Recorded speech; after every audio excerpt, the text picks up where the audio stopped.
we're going to start with, as we always start with, matchup of the ages, where it's old versus new. And I love this because I get to choose the old movie. This is a euphemism, isn't it? Like you're defending the traditional Latin Mass and Cameron's over there defending Nervous Ordo. Not exactly. We're probably just going to wing it on this, but no, we're not going to wing it. We've got old versus new coming at you right now. Third Man, 1949 versus Apollo 11, which was a documentary done in 2019. So I'm going to start us off, as I always do, and talk about The Third Man. Now, it's another Orson Welles masterpiece. It was the top box office film in the UK in 1949.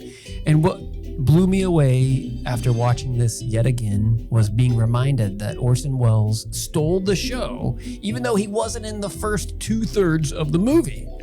And this is, without a doubt, a product of the dynamic duo of Graham Greene and Carol Reed. Who are those people? So Graham Greene is an amazing writer. He's a former MI6 agent in World War II. And Graham Greene converted to Catholicism in 1926 at the age of 22. He wrote 25 novels, including The Power and the Glory, which he wrote in 1940 about the Mexican Cristeros, which was in the late 20s. So that's the writer, Graham Greene, absolutely phenomenal. And the director it was Carol Reed. Carol is hailed as one of the greatest UK directors of all time. And he was nominated for Best Director with this film in 1950. And he insisted that Orson Welles play Harry Lime. Now, these two gentlemen got together 3 times, and they absolutely phenomenal.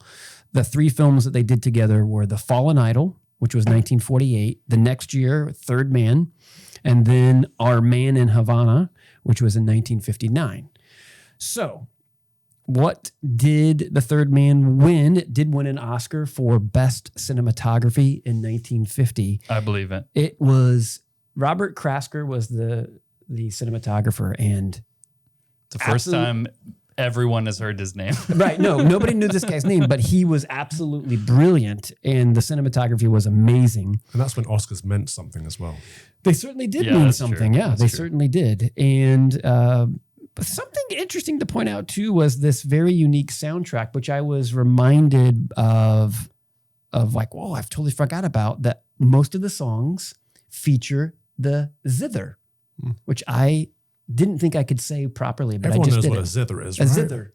Is that from Dr. Seuss? It is, but it's also a real instrument. Okay. The zither is this I think I read that one. like a thingy, and then it's got strings on it, and you pluck it. But that's the majority of the songs featured the zither.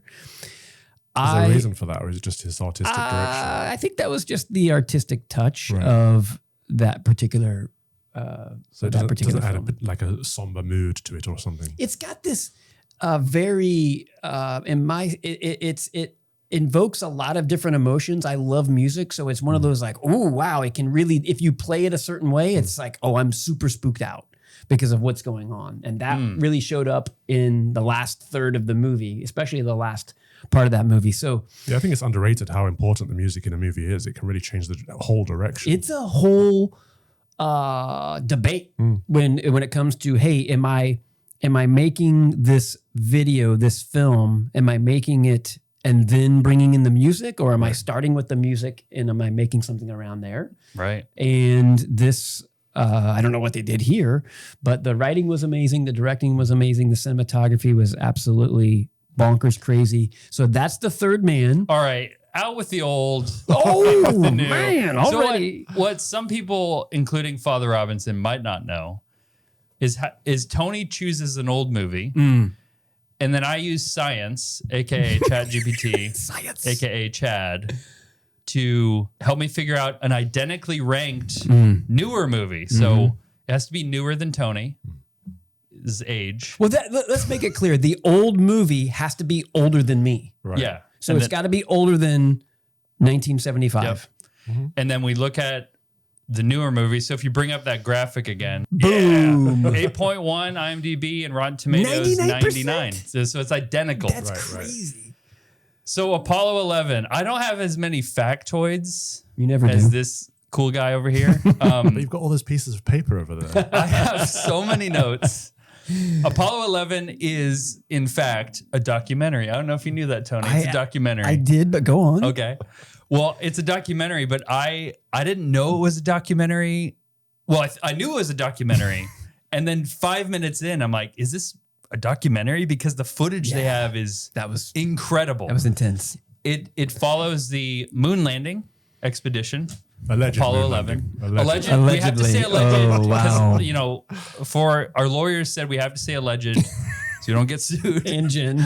Yeah. We're not making any claims. The Earth may or may not be round, but they sent somebody to the moon. I'll say this. It's a lot of work to put this together if it was all ho-hum fake. Did you hear What?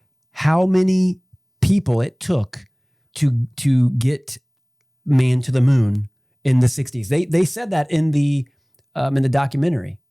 How many people like in total. Houston? No, just in total, like building things, making things, the whole kit and caboodle. How many people? Who did the set? I don't know. Well, I'm not talking about the documentary. Okay. Oh, you're talking about you're being funny. I hear you. I see. I'm talking about like, hey, after President Kennedy announced more than 11 people. yes, even though it does say Apollo 11, it's more than 11. It's a massive number. Give me a number. 11,000. Okay, 11,000. We're getting somewhere. What do you say? I said more than 11.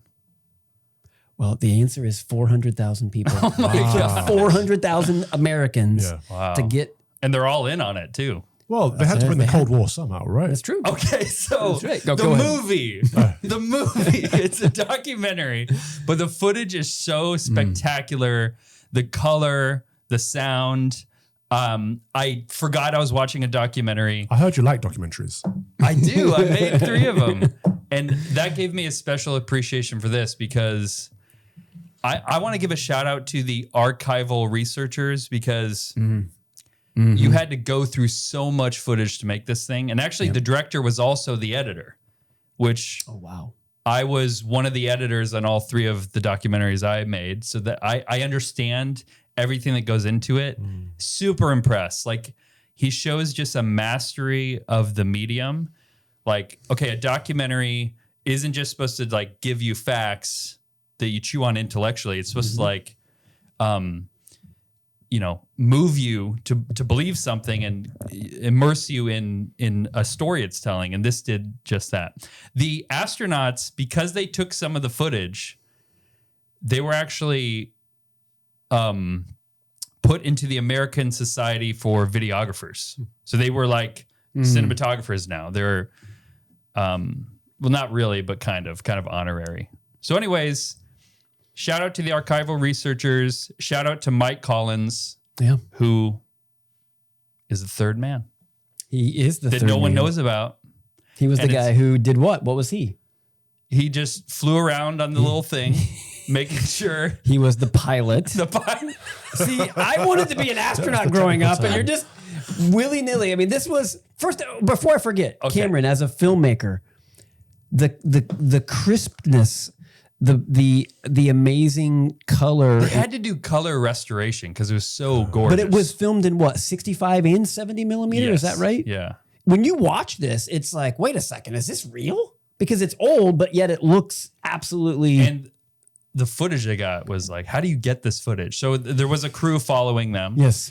A lot of footage to go through, but it's just really well put together. Now, my only knock on it is that I think the third act felt kind of long. Is like, yeah, okay, they landed on the moon and now they're coming back. It was like, what more am I waiting to see? I'm kind of waiting for now what? Like, what should I be interested in? They did a good job. Once you've been to the moon, it's that's the climax. Exactly. Yeah, exactly. What else That are you was gonna like do? What else are you 2/3 of gonna the do? way through. Right. Yeah. I mean, and then they have to get back, and it explains how they have to get back, and that's kind of, and then there's like a triumphant return. It's I really thought that they were going to talk more about their families. Public schools are out of control, and homeschooling isn't for everyone. But what about Catholic schools? Even many Catholic schools are drifting away from the faith. Is your Catholic school one of them? The next generation is at risk of forgetting their Catholic tradition and losing their faith. That's why we love the work of the St. John Henry Newman Institute. They help revitalize Catholic schools. They train leaders, give grants for schools in need, and build roadmaps to help schools transform their curriculums. The John Henry Newman Institute is the guide that Catholic schools need, and it's simple. At jhni.org, schools go through a simple application and assessment process and receive a tailored transformation plan so that their Catholic school can embrace tradition and teach the fullness of the faith. Whether you work at a Catholic school or just drop your child off there, make sure your school joins the John Henry Newman Institute network so that you can get peace of mind knowing that your Catholic school is really fully Catholic. Learn more and join us at jhni.org, accelerating the renewal of Catholic education. That's jhni.org, jhni.org. Growing up wanting to be an astronaut, I studied Neil Armstrong extensively. He was born in Wapakoneta, Ohio, and he got his pilot's license before he had his driver's license. And he had a bit of a tumultuous life after landing on the moon because it's like, well, what do you do? Yeah. I was the first guy on the moon, and what do you do from after that, right? So, He can retire after that. you would think, and he was a young. He does a lot of he did a lot of speaking, didn't he? Yeah. So we have to match these up and say which one's better. Interestingly, I mean, the lower third is hilarious because who cares about the third man? Mike Collins, and we have the third man who's kind of obscure in this movie. We don't find out who it is until much later. Well, if you look at them side by side, on the third man, you've got Orson Welles who comes in the third act and really takes over the show. Yes. It gets better towards the end. Whereas in Apollo 11, it's like, oh, we saw the good bit in the middle. Now what? And there's Mike Collins too. that's right. That's right. So, do you have strong feelings about which one's better? I have very strong feelings. Oh man. Well, let me say some things about Third Man. Oh, okay. Okay. Acting is really good. Martin's the guy who comes, he's like summoned to go there for a job. He goes and his boss is dead. So he's like, what happened? And then he starts to investigate a murder. And then there's twists and turns that happen that actually clarify the moral character of him, because he doesn't care about a job. He cares about justice. And then he cares about justice to the utmost. Like if you watch the film, it's like, oh man, this guy, that's all he cares about is justice in the end. Yes. And it shows that, Which is what all Christians should care about in the end, isn't it? Really? Yeah, that's right. And it shows that this is very Christian too. It says that, there's something worse than death. And that is to become the killer. Like to be the killer is worse than that. And I don't want to give anything away, but there were some fun parts. Like he goes to that speaking engagement and he hasn't prepared at all. Yes, true. I was disappointed that they didn't write that scene. There's like, oh yeah, and then it happens off screen. I was like, what? That would have been so funny to see him fumble his words. And then every Orson Welles film I've seen, just the way they play with shadows is really excellent. I love the way he frames stuff as well. Like the Ferris wheel shot. It's like this low angle shot with the sun behind it, the Ferris wheel in the background. And then the blocking was really good. So there's a scene where he's trying to get this woman away so she can be away from all the craziness, away from all the crime and craziness. But she's held there by love, which is, I would say, is more infatuation. It's not devotion. It's just infatuation. But the way they block the scene is really good because she follows him into the cafe. He tries to take her out to the train, but then she realizes something about him, which is, wait a second, you lied to me. And so she backs up into the cafe and then the train leaves. It's just like, that is how you block a scene. Really good. So there's a lot to love about this. The turning point is really effective. Here's a knock against it. They use German a lot. And at first it's like, So no subtitles. They're in Vienna. So Okay. they You speak can do German. that. I'm allowing you to do that. You can have German in your movies. Okay, good. Thank you. And it's good when it's like, I don't know what they're saying. Right. What are they talking about? I feel lost too, just like that. But they kept doing it. And they would do whole like conversations in German. Okay.